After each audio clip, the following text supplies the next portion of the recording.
Welcome to a Fallout 76 episode. Today is January 16th, 2020, and today a new Inside the Vault was released. So here's all the news.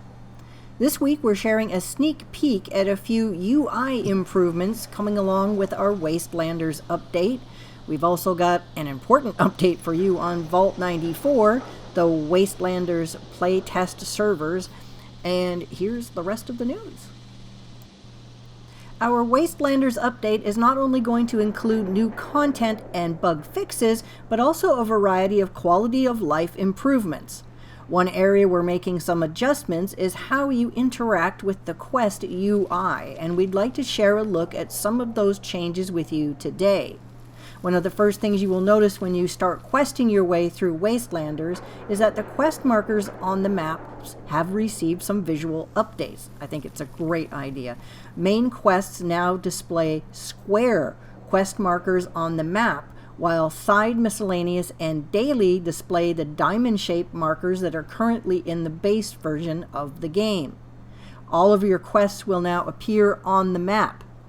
Quests you've stopped tracking in your Pip-Boy are considered inactive and will now show black map markers. This will help you easily differentiate between your active quests, which will display the yellow markers you're already familiar with. And here's a quick look at the actual Pip-Boy display, map display. And here's a look at one of the quests for Wastelanders. You can see the square quest marker, the quest description, discover the fate of Appalachia and its people, and under journal, the women have directed me towards the Wayward, a recently set up bar further down the mountain. I should pay it a visit. And then it says visit the Wayward. So this is going to help a lot, and it's right, as you can see, right below the square quest marker. It is right next to the Overseer's camp. When you click one of your quests on the map, it will display a pop-up that shows the quest name, description, journal entry, and even your current objective, as I showed you in the photo. At the bottom of the pop-up, there are three new options: toggle active, make only this active, and show in Pip-Boy. Toggle active, select this to change an inactive quest to active. Make only this active, selecting this mark will mark all your quests inactive except the one you've selected, and show in your Pip-Boy. This closes the map and opens the current selected quest in your Pip-Boy's data tab. And that's some huge UI changes. I really like those.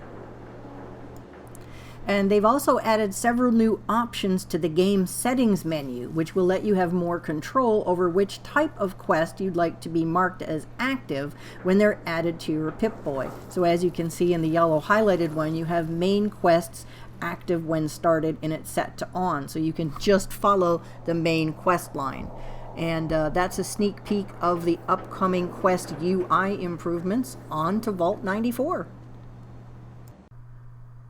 Vault 94 is to be sealed once more.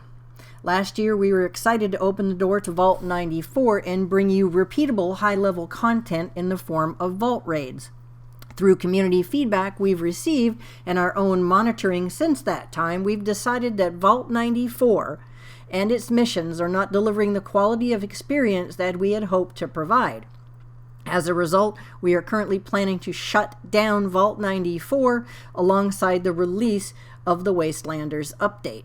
While that update is still a ways off, we wanted to give you early notice so that you still have plenty of time to complete some more Vault missions if you choose before we seal it up indefinitely.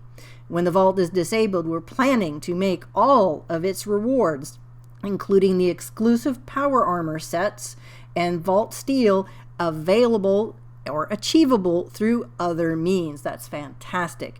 We don't have any information to share right now on where you will be able to earn these rewards, but keep an eye out for these details when Wastelanders arrives. So that is great news, because the vaults were very long, very high on all of your ammunition and stim packs, everything. And, you know, you get one of 16 plans, so there was no way to decide whether you wanted the power armor or body armor. And these include the Strangler Heart power armor, also the, I think it was called Scorch, and Thorn body armors, and they required a lot of vault steel. And finally, the opt-ins for the Wastelanders private test server are now closed, and we felt very encouraged that so many of you showed interest in helping us play test the new content. While we are only planning to invite a few hundred players at this time, we may expand on the number of invitations in the future depending on our testing needs. We are currently in the process of selecting those who will be receiving invites and giving preference to experienced players who also play regularly. They're planning to send out the invite starting tomorrow on January 17th. So if you're selected, you should receive your invitation at the email address you used to sign up for your Bethesda.net account. And that's all the news this week. Thanks for watching, and see you out in the world.